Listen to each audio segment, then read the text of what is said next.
para gumawa ng miracle juice. First is hatiin ito. Actually, hindi ko alam kung sino ang nagbigay nito. But this one is actually for Father Bobby. Tapos, nakita ko siya doon sa baba, yung nakalagay ito. Sabi ko, baka para sa akin yan dahil ako lang naman ng ganyan dito sa community. Then sabi niya, dahil di marunong magluto si Father Bobby ng ganito, kaya ako ang magluto. Hindi na siya kailangan lagyan ng pakit dahil mag-use siya mismo ng kanyang mga particles.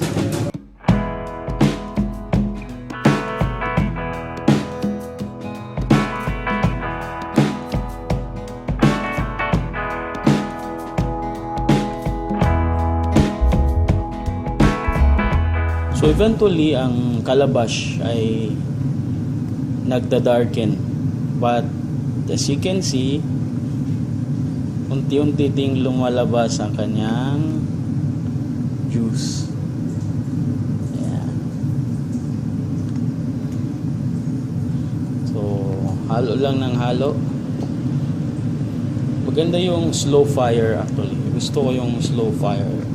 Ito yung natira na ganito ay pwedeng hindi na rin natin itapon dahil pwede naman itong lagyan nyo ng lupa or yung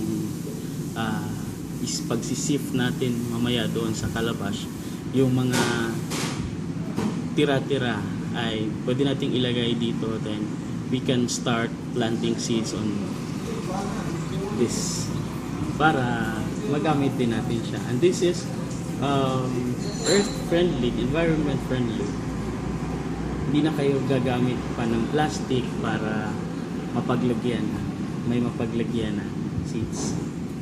Minsan yung mga gumagawa ng Calabash juice, lalong-lalo na sa mga commercial na mga for commercial distribution, ang ginagawa nila, ilalagyan nila ng tubig, ng sweetener or honey or sugar. Pero kapag gusto nyo talaga na organic, yung talaga natural lang talaga, yung Calabash lang talaga is sapat na talaga.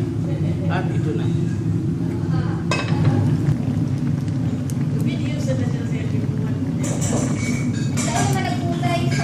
Oh, dark na.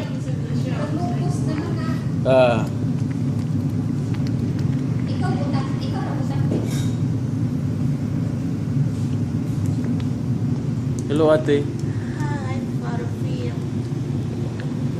Happy birthday. Thank you, Father.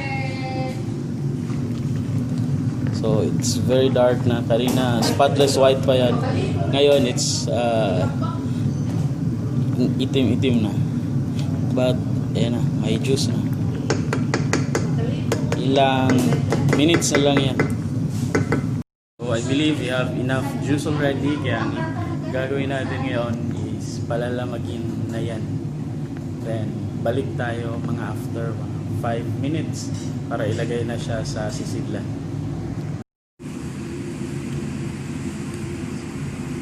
Ito ang ating lalagyan. And this one.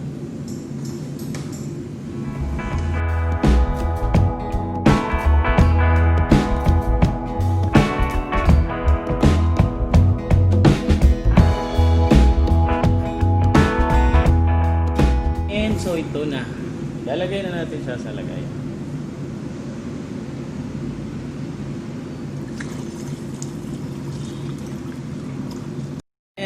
So, tapos na tayo. Ito ang ating finished product.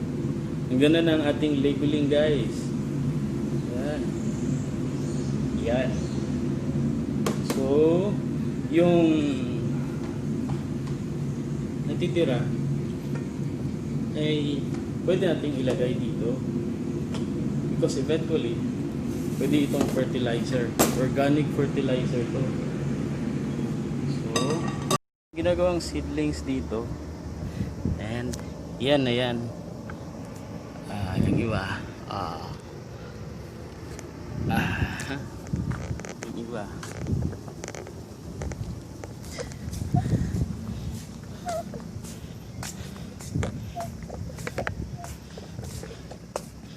Meron na nga tayong kalabasa dito eh. Oh. Yan. So,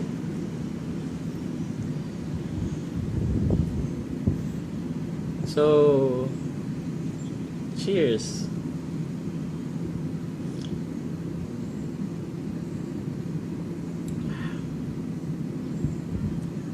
Walang halong chemicals and very healthy. Highly recommended for those who really want to have a healthy lifestyle and gusto nyo talaga na organic. This is it. Yes, and dahil ito na ang ating finished product, it's best to refrigerate it para ma-preserve yung kanyang sarap.